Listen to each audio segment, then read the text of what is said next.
Hello, my name is Margaret Kamalini Kumar, and I am a CMC College of Nursing graduate, batch of 1963.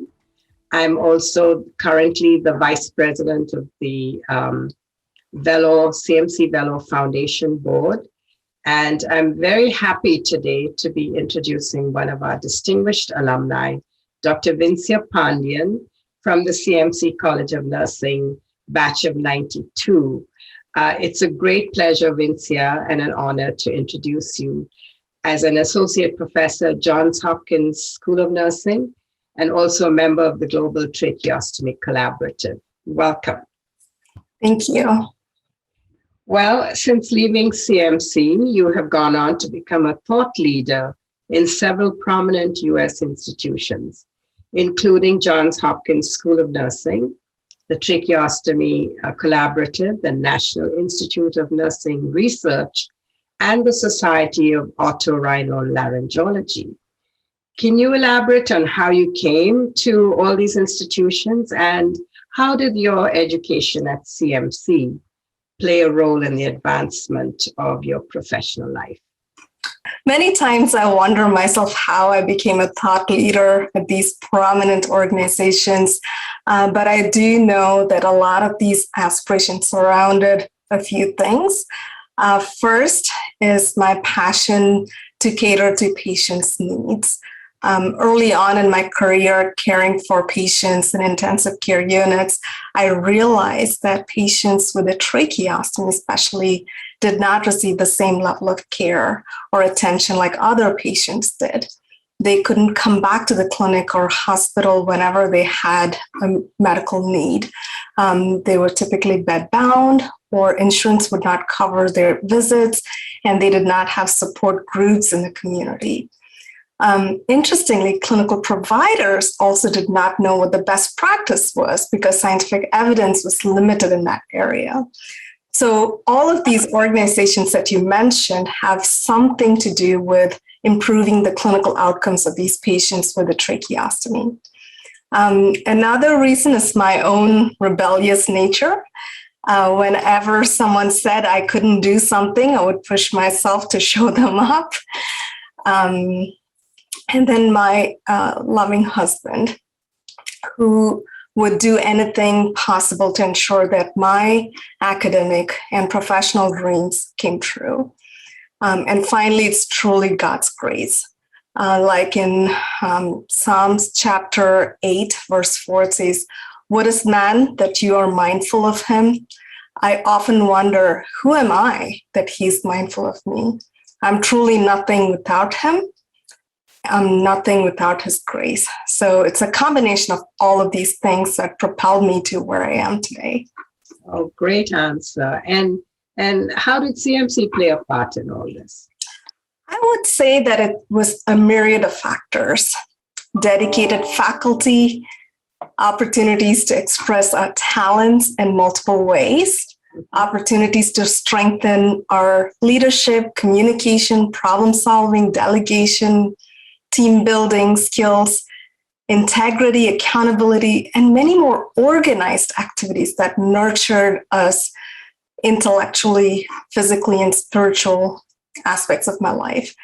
Many choose nursing because of job security and competitive pay, but what CMC instilled in me is that we should focus on the aspect of ministering to others and not to be ministered unto.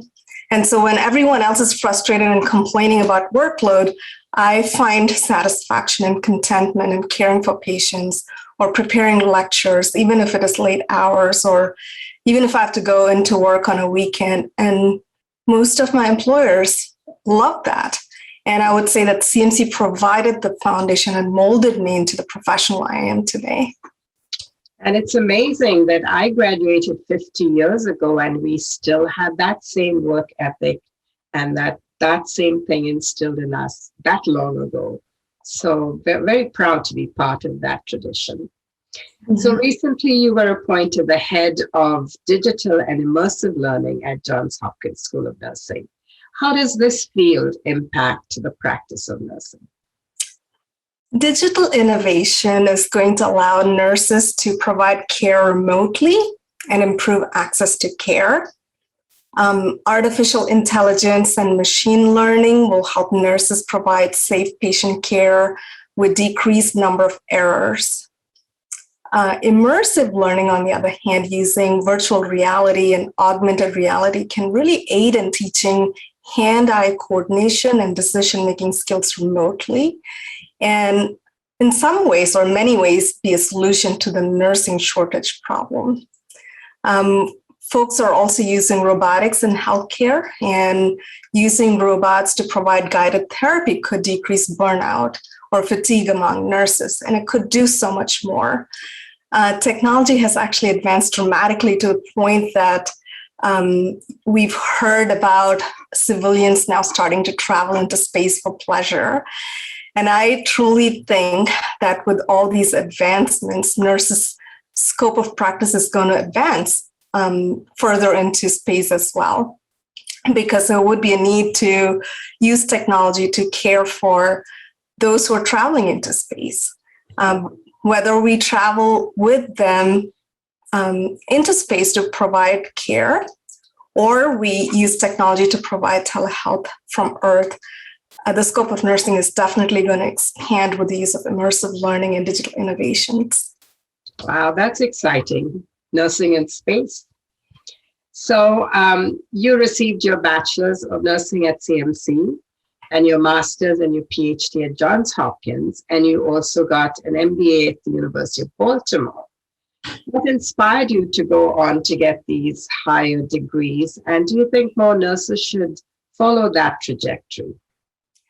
As an undergraduate prepared nurse and a new immigrant in this country, I was working on a telemetry floor caring for a patient with shortness of breath one night, and I called the physician on call. But to my surprise, a nurse practitioner showed up, and she puts in a chest tube, a central line in, and starts an arterial line for monitoring. My jaws dropped. A nurse can do that? Yeah. Literally, when I finished my night shift that day and went home, I applied for the acute care nurse practitioner program at Johns Hopkins University. After becoming an acute care nurse practitioner, I was working as a pulmonary care nurse practitioner, where I started observing challenges with mechanically ventilated patients, especially those with a tracheostomy, and wanted to do research to really understand and establish evidence-based practice. And that's what prompted me to pursue a doctoral degree. And then when I finished my PhD, I got promoted as the director of the Johns Hopkins Airway program.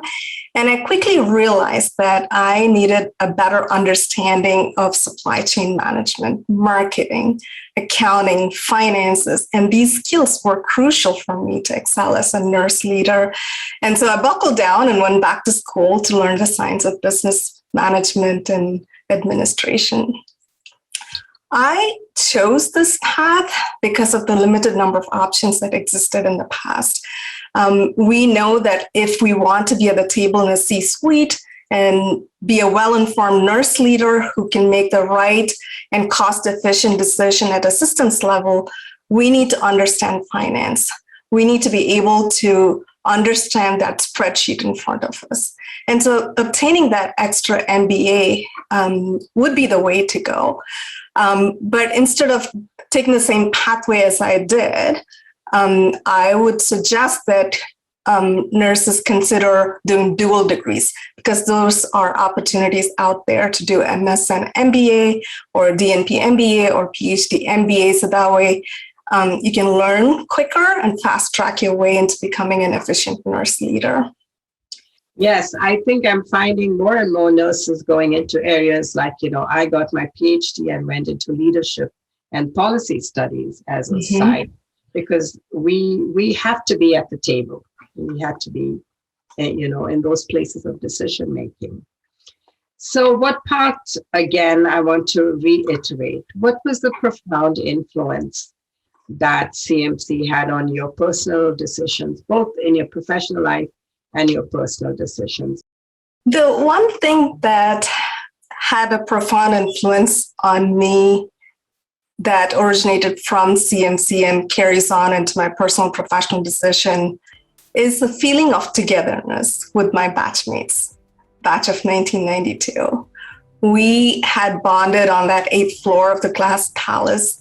We cried, we laughed, we stood up for each other when we got into trouble. We wished the best for each other. We held each other in prayers that we still continue to this day. We still cherish each other's company and we motivate each other to excel to that next level, whether it be in our education or our career. Thank you, Vinciya. You're an inspiration, and we are extremely proud of you as a College of Nursing alumni.